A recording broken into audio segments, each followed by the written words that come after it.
This is Girls Stop Playin, a weekly show that empowers Black women to stop playing with their potential so they can live a life that they love. I'm Coriel, your favorite homegirl, and I'm on a mission to help Black women make the money and get the honey. You can have it all as long as you're willing to work. Welcome back to another episode of the Girls Stop Playin podcast. It's your favorite homegirl, Coriel, here to encourage you to stop playing with your potential and start working for what you want in life and in love. You already know that I'm bringing you the information and the conversations to help you make the money and get the honey. You can have it all as long as you are willing to work.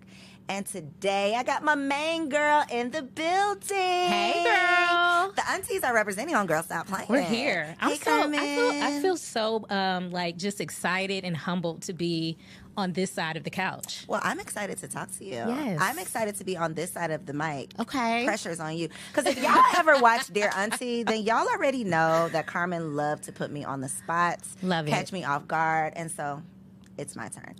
So for the people who are not familiar, introduce yourself. Okay, so I'm Carmen Aziz, founder and CEO of the Black Girl Social Club. I am a dog mom, which I know you love.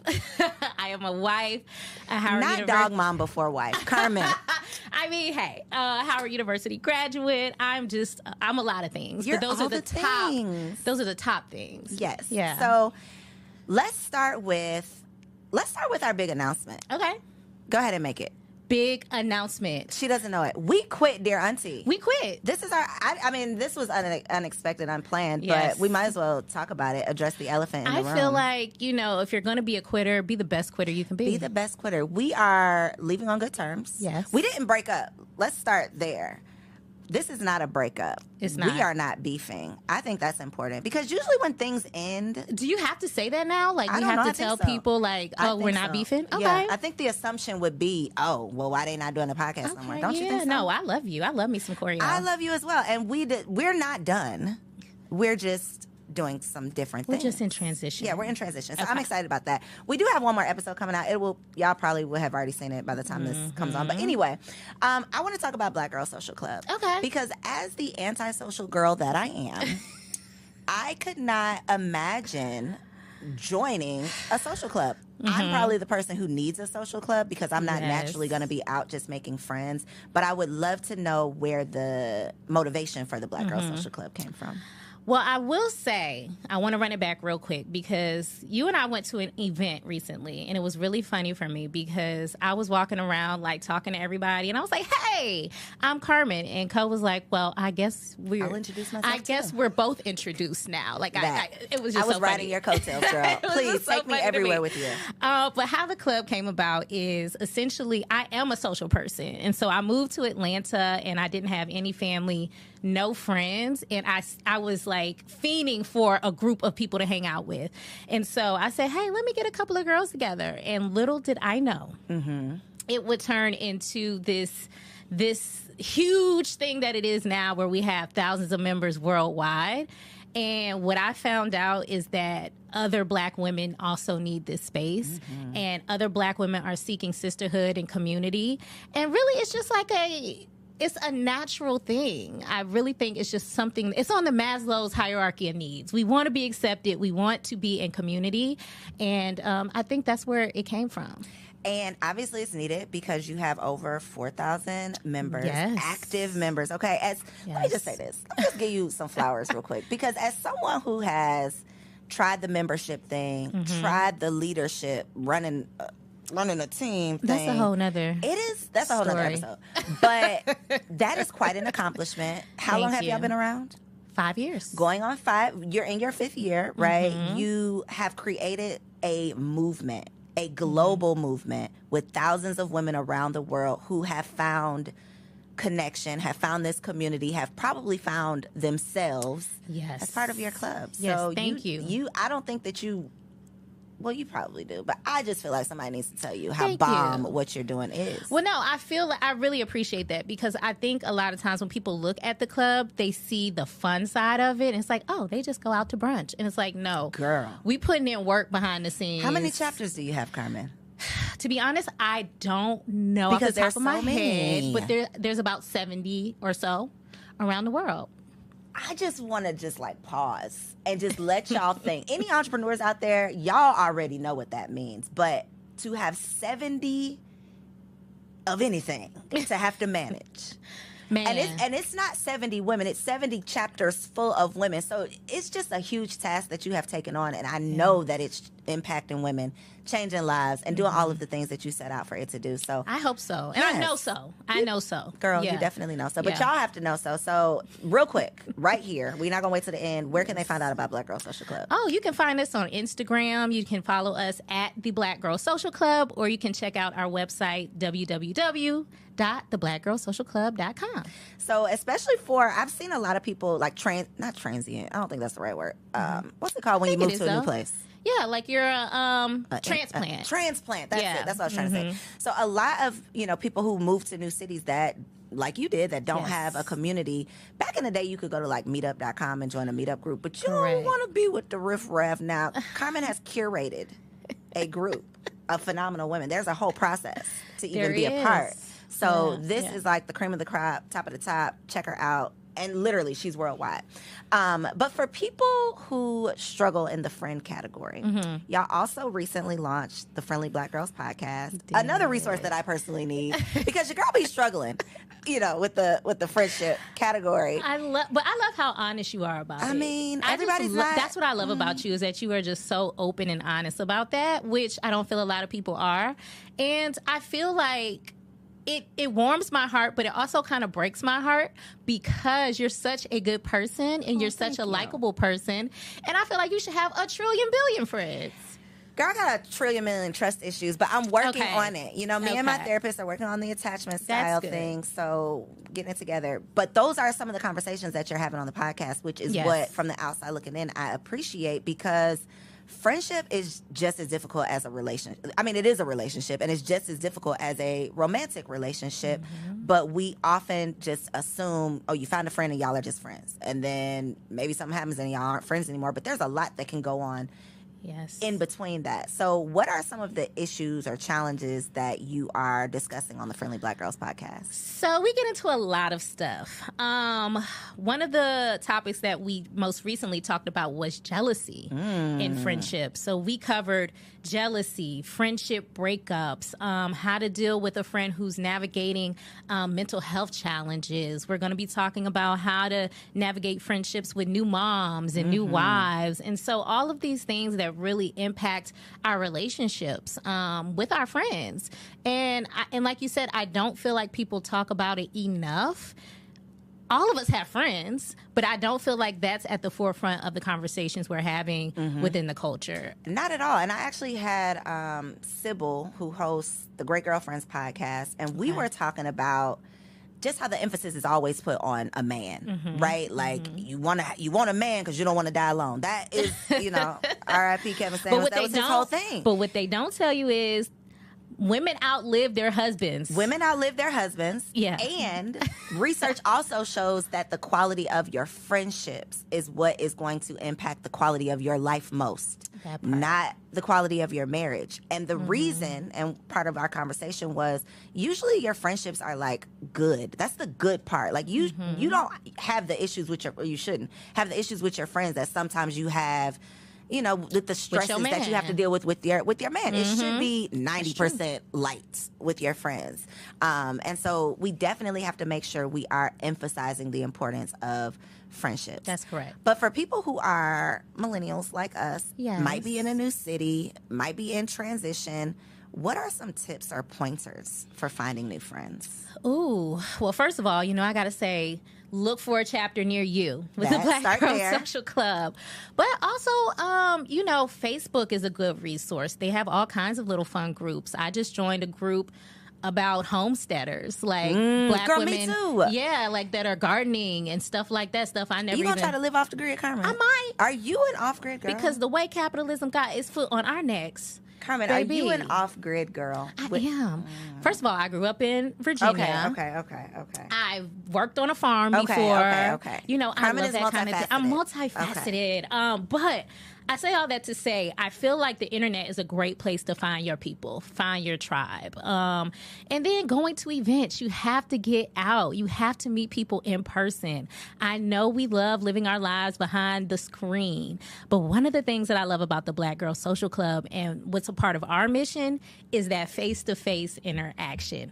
Get from behind the screen and meet people in person. You got to. What do you say to them in person? So back to the event we went to. Okay. That is me at events. I am there, but you're going to have to come talk to me. Because, girl, Carmen sits down at the table and says, so, what do you do? And I'm just like, well, yeah, what do you do? You know, I was wondering also. Yeah. No. For people like me, though, Carmen, who walk into the room and they're just like, okay, yeah, I'm here. I'm in the room. Getting in the room is half the battle. What do you do when you're in the room? I think what people have to realize is that people are people, no matter what room you're in. Like, I've been in rooms with celebrities. I've been in rooms with people that's from around the way. Like, people are people. And at the basis of every human being is that they want to get to know other people. They want to be recognized. They want to be seen. So if I'm sitting across the table from Jay-Z and Beyonce, I'm gonna be like, so, hey, what did y'all do today? How's life? Where's the last place that you travel? It's just finding that human connection. You don't have to walk up to people and say something fancy. You don't have to pretend to be some fancy person that you're not. And even if you are a fancy person, don't bring that to the forefront of your conversation. I think if you show up as yourself, that's your best bet. And the person that I've always been is somebody who is outgoing, somebody who's talkative, and somebody who is curious about other people. So you never think to yourself, what if they don't say something back? Or what? No. Like, you never have those thoughts to yourself. No, because that doesn't bother me. Because I realize that some people are introverts. Some people may not be, might not want to be bothered that day, but that doesn't have anything to do with me necessarily. How you going to pick your face up off the ground and walk away?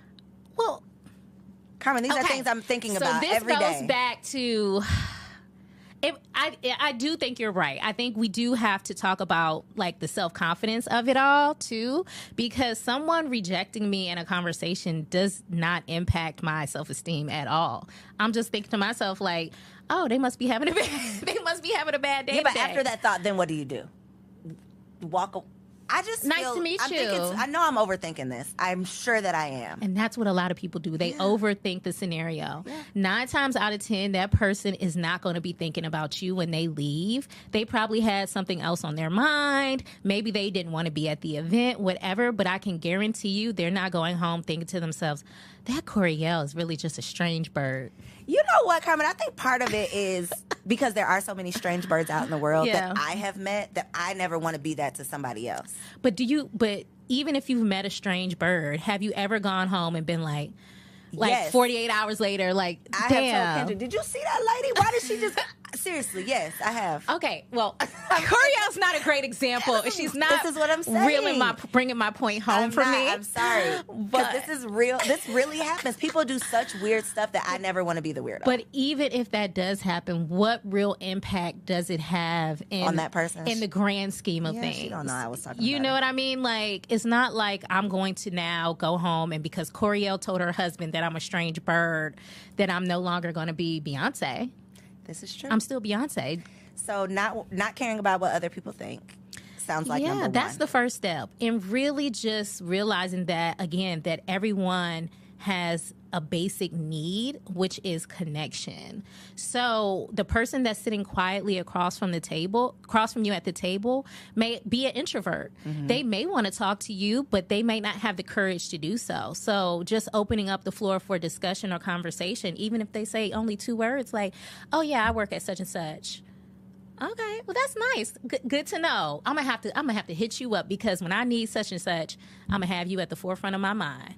Nice to meet you. And then just go on about your Here's day. my Instagram information in case you ever want to hit me up. Carmen, you know I tell you this all the time that I love this about you. That I love that you are the complete opposite of me in so many ways. Okay, yes. Another one of the ways, which is similar to this, is how direct you are. Okay. I will beat all around that bush. I will beat around the bush until it burned down. Like, I will take it to the grave with me. Okay. I will just not mention it. Yeah, you're going to say it. You're going to speak up. You're going to mention it. For people like me, though, who shy away from tough conversations, avoid confrontation, not necessarily because I'm like afraid of it. I think I'm just uncomfortable. You just don't want it. I'm working on it now, though. Me and my therapist, I've made some progress. Good. Speaking of having tough conversations. What's some progress that you made? Having some tough conversations. Okay. Not shying away from them, bringing point. up. Because I will, obviously, I'm not going to like run and hide if somebody brings something to me, but I'm not going to bring it to you. Okay. You know, I'll just kind of wait until I have to talk about it. But I've been being more assertive. But don't you think, so the reason why I love being direct is because that makes, not being direct makes me more uncomfortable than what? Being direct. No, you know what I'm trying to say. Not being direct How makes does me that more make you uncomfortable. uncomfortable, not being direct? Because then I have to be at home like ruminating on it and stirring over it and thinking about it, and it's on my spirit now. I've never, ever since a small child, I've always been that person that has to be like, I got something to say. You got to get it out. I gotta say this.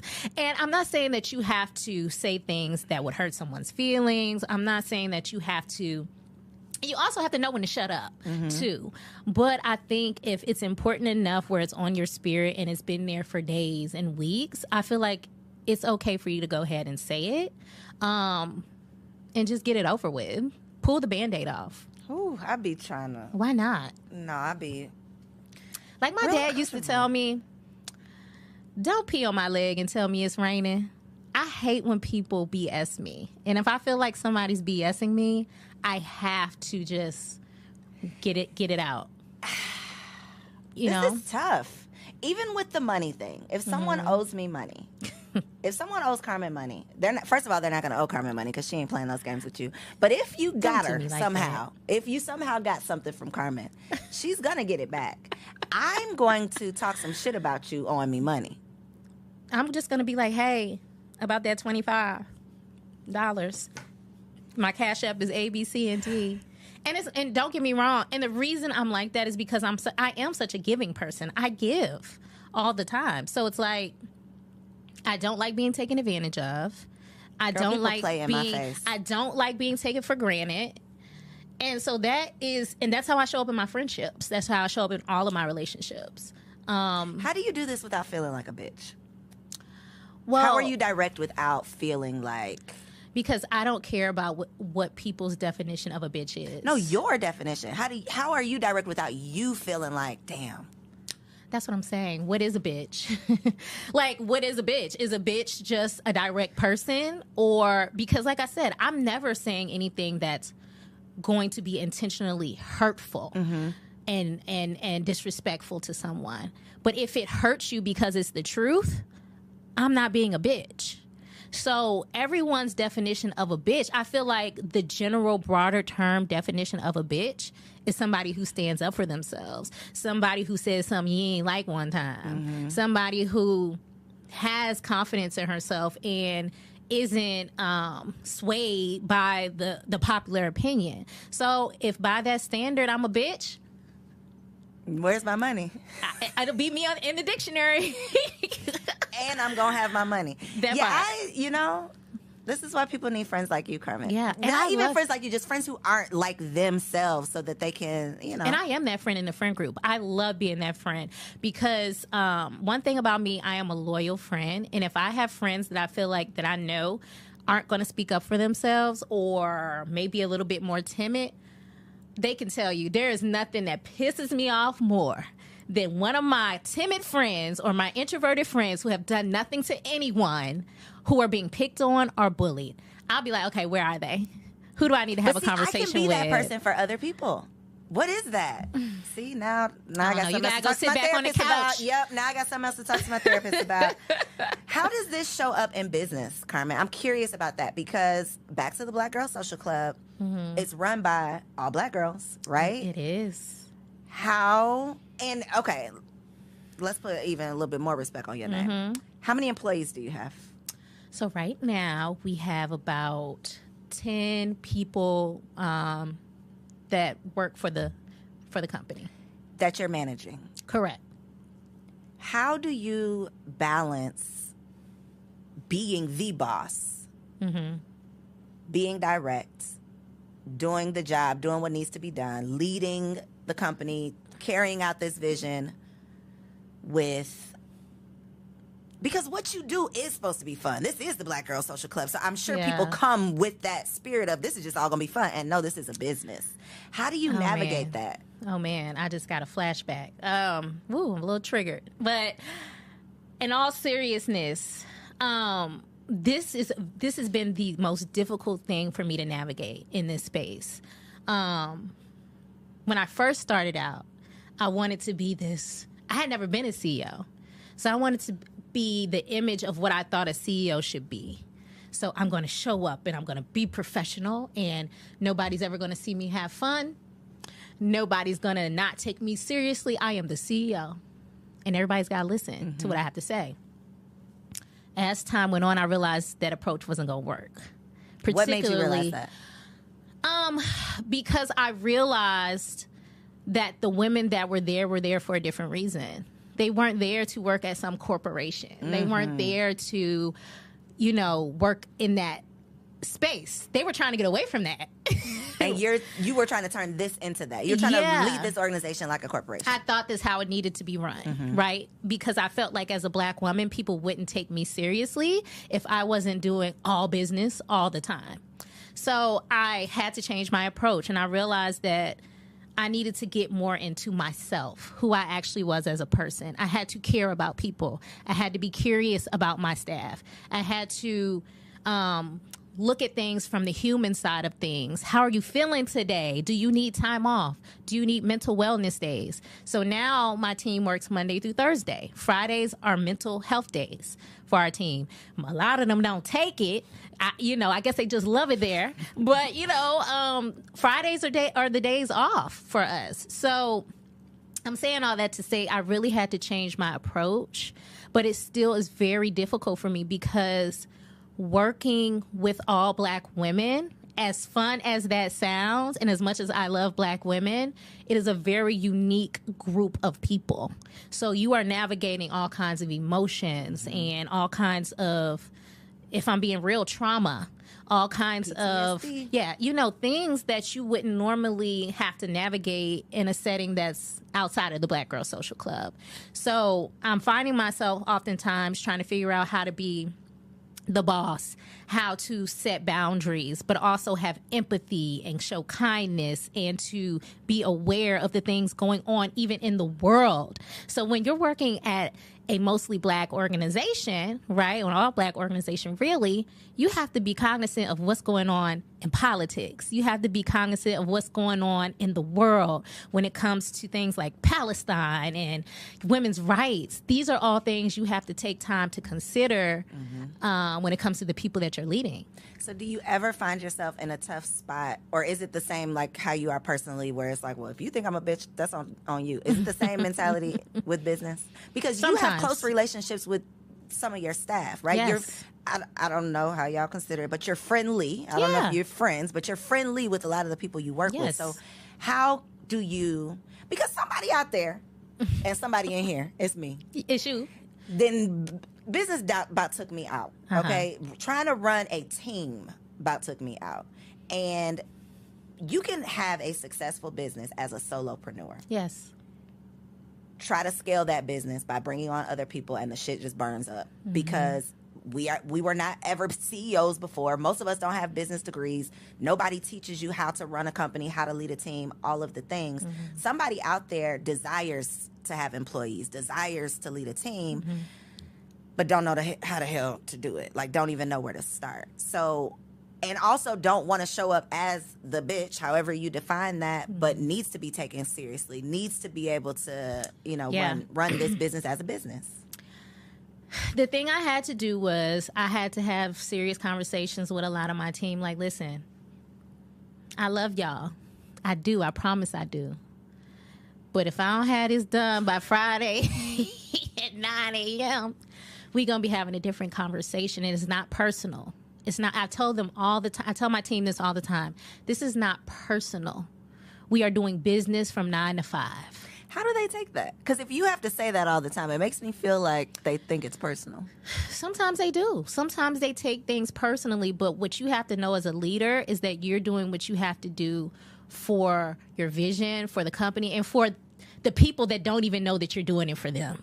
Sometimes the people that are upset with you don't even realize that what you're doing is for the betterment of themselves. And so I have to really, it's hard to navigate that.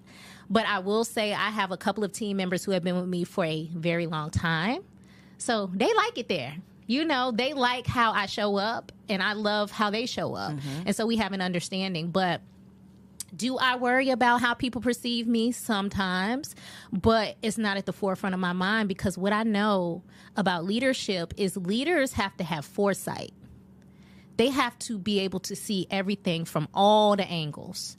When people are working for you, they don't often see everything from all the angles. They don't know what your taxes look like. They don't know what your budget looks like. They don't know what the strategy actually is going to be for the next 5 years, because they don't have access to all the data and they don't have all the context. So as a leader, you have to make people feel comfortable following your lead by saying, listen, I have the information.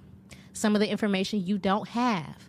Please trust me as I make this hard decision that you probably ain't gonna like. And I think that once they do start getting the information, things can get tricky then too. Yeah. Because part of it, and we've had this conversation about Black women not always wanting Black women to thrive. Why you gotta say it with your teeth clenched? Because I didn't want to say it. You know I love y'all. But I think this is a us thing. It's like, I want to support y'all online. I'll follow you on social media. I like all y'all posts. I'll even join your organization, but I really don't want you to make money off of me. I really don't want you to be... Cole, why you open up that floodgate? I'm just saying. I'm not even just talking about you. I'm talking about period. No, because it's real. people want you to win until you winning. It's very real. How do you navigate that part? I went through the ringer for a few years. But this reminds me of something I want to talk about real quick with Jackie. I forgot how to pronounce her last name. Aina. Yeah, so she started out as one of the makeup girls, right? The makeup girlie. She was just doing her makeup from her, I think she had a 1-bedroom apartment. Her makeup wasn't all that great. Her quality of her videos wasn't all that great. Now she's one of the top creators ever, right? Probably making millions of dollars at this point. And now we have a lot of people saying, well, she switched up and she's no longer the girl that we thought she was. And my question is, would you have preferred that she was still in her 1-bedroom apartment? Yes, I support your struggle. I don't want to see you shine. The makeup. And so that's the thing that I learned, is that people support your journey, but they don't necessarily support when you reach the top of the mountain. Now, don't get me wrong. We could not succeed today if we didn't have more supporters than haters.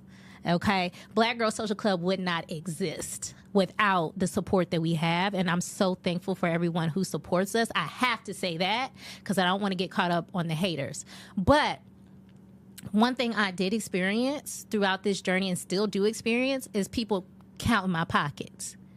Well, if y'all got 4,000 members and their membership is $24.99, then she gotta be a millionaire.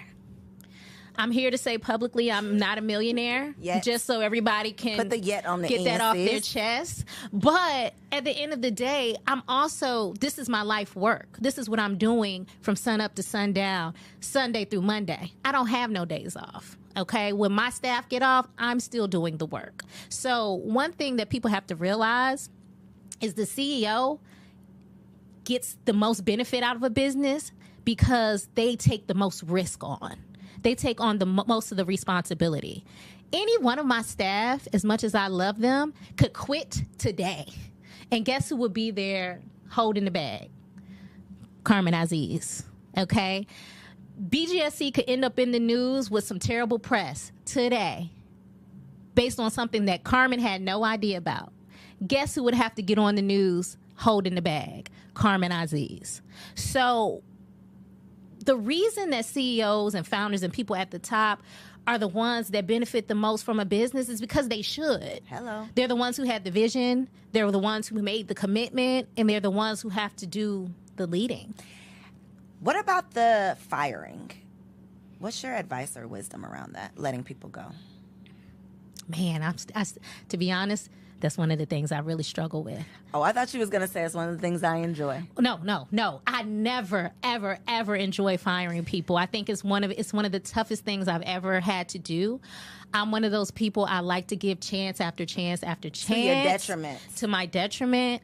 But I've had to make those calls because as a small business, as you know, when people are on your clock and they're not being productive and they're not doing the things you need them to do, but they're turning in their hours every week, that's a detriment to your business, to your organization, to the other things that you have planned. Mm-hmm. So I say all that to say, I never enjoy firing people. It's something that I think about weeks on end before I do it, and probably weeks on end after I do it. But have I had to do it? Yes. And another thing I think people need to understand is business owners don't like firing people in general because that means you got to start from scratch. So if anybody's ever gotten the idea that business owners like firing people, we don't. No, you start. We actually would prefer to keep our team intact.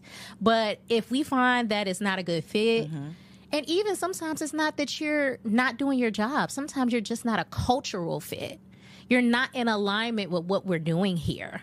I had a staff member one time. She was just she could find every negative thing about what we were doing. I mean, when you negative Nancy, she'll be there in the dictionary. Okay. And while I appreciate critique and feedback, because you always got to keep one of them on your team, mm-hmm. somebody who can point out the flaws, right? But when that's all you do, and you don't have any other assets that you're bringing to the table and you don't bring solutions, then that means you're not a good cultural fit. And that's okay. But when you're in this space, sometimes people mix up the sisterhood with the business. And it's like, well, she's not sisterly and she ain't for black women because she fired her. No, I actually am for black women because... That's a whole thing, Carmen. Anybody who does work with black women, speaks up for black women, call themselves empowerment, anything, we are expected to turn a blind eye to any bad decision, any bad behavior that a black woman displays. It's like, well, I thought you was for black women, but you said, I thought you was for black women, but you ain't with... It's not a blanket... like an insurance policy that covers everything. Correct. I love black women, so y'all can get away with murder. Yeah, y'all can just be here tearing my stuff up if y'all like because you're a black woman. No, and don't get me wrong. I'm not perfect as a leader. There's so many things I've learned over the years that I'm sure I've done wrong. But at the end of the day, like I said, I'm still here because I'm the founder. And the organization is still here, still around. You have staff that has been here with you for the long haul. So again, this is not a commercial for the Black Girl Social Club. If I could get the nerve, I would definitely be a part of the Black Girl Social Club. Huge announcement right here on this Girl Stop Playing podcast. Coriel, you now have a free membership to the Black Girl Social Club. Carmen, I can't join us here in Atlanta. Listen, real story. Let me tell you. Say you can't Let me tell you why. I went to work out. I found a workout class. Okay, I went last night. I made it till I was walking out the door, and someone stopped me and was like, "Hey, I love your content." And I said, "Oh, I can never come back here again." What did you do? I want to go places where people don't know me. Oh, got you. I feel like this is such a gift and a curse because I want to just be a normal, regular person. Understood. Even, girl, I joined a Facebook group for podcasters, and people in the group are like, "Oh my God, I can't believe you're in the group." I don't know everything about podcasts. Like, I want to learn stuff too. I want to be just a part of the group, but no, I'm always sticking out like a sore thumb. That's a real thing. It's a real thing. That's a real thing. It's even in friendship circles. Okay, I have two things to say. One, I told somebody I was looking for like new friends, and they was like, "But you have the Black Girl Social Club," and I'm like, "That's my business, guys." Just like you said, you guys don't understand. Like, I can't like go to the Black Girl Social Club and find friends because they know me there. Like, I have to be who I am there, right? So I want to be in a space where, like you said, regular. I feel comfortable being myself. And then the second thing I wanted to say was, even in our own friendship circles, sometimes it's still hard to be that person, like showing up as Coriel or showing up as Carmen. where people are kind of like, so how's business? What y'all be doing that over there? And blah, blah. And it's like, I just came to drink a mimosa, sis. Girl, I have one friend that literally last time we went out, I'm like, I was so looking forward to this because she is like my safe space. Like, I don't have to look like nothing. I don't have to try to be nothing. I can just, this is a pre-Instagram friend, right? I could just be me. But I think even what you said about Jackie, how people will say, oh, well, she changed.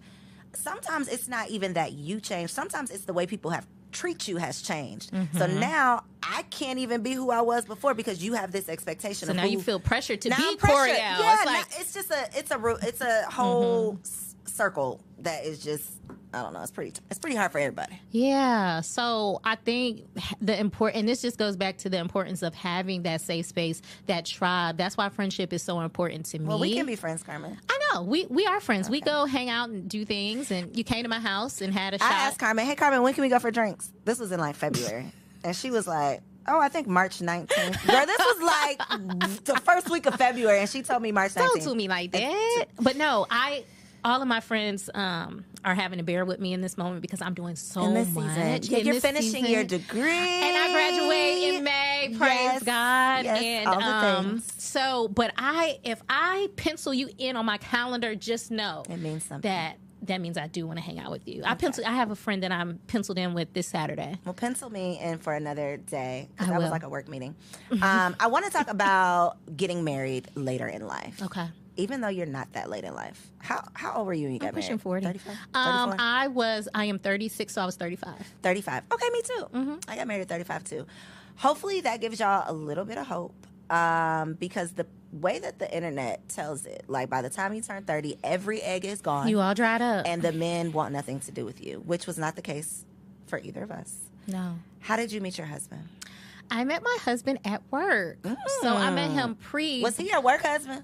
First? He was not my work husband. Yeah, no, that against work I husbands. met him pre Black Girl Social Club. Okay. So yeah, like he was just an attractive guy. We saw each other, we connected, and it kind of went from there. I mean, so yeah, I hear people say that they meet their husband, at work, and I never understand how that actually worked until it happened to me. Until it happened to you. Yeah. Were y'all close co-workers, or y'all would just like kind of see each other in passing? No, we would see each other in passing. Okay. We would have to work together every now and again on certain projects, but it wasn't like he wasn't in the office next to me or anything. So advice for a woman who is starting to lose hope, starting to lose faith in love. She's creeping up on 30, maybe even 35, and she's being hit by all the statistics. Well, Her fate is just, whew. Well, since you know me off camera, you know that my advice is not about to be like, I know. Yeah. Okay, just so we're clear. My advice would be to decenter men from your life. And the advice that I'm going to give, or the reason why I'm saying that, is because I feel like we're in a society where women, that is what our life revolves around. It's like, I gotta get married, I gotta have these kids, and if I don't do that, then I'm less than, and I'm not a good person, and oh my God, who's gonna ever love me? Sis, you got so many other things that you could be doing with your time. You were not put on earth to be just a wife, and not saying just, but to be a wife or a mom. That is not your life purpose. And what about women who literally cannot have children? And what about women who don't want to be married, right? So there's all kinds of women all over the world. So I have to say that first. All women are not the same. But secondly, my advice would be to continue to flourish and be yourself. Continue to do what you do. Continue to be the awesome person that you are. And the man will find you, or you might find him.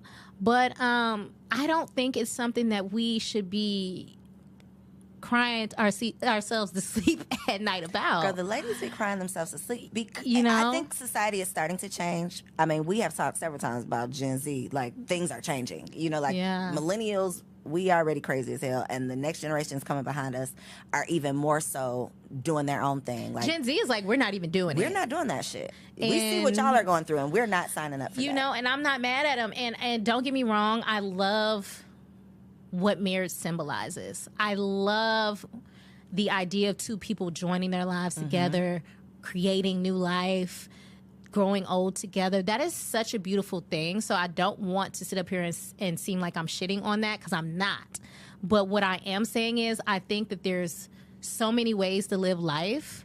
And if that doesn't align with how you want your life to be, or if it simply has not happened for you yet, that doesn't make you less than, and it doesn't make your life any less fruitful. So Carmen was not sitting around crying until she met her husband. Not. She was living a fulfilled life. Yeah, and I was never, and to be honest, I gotta be clear about this too. That is not how I was raised. Okay, my mom was not that girl.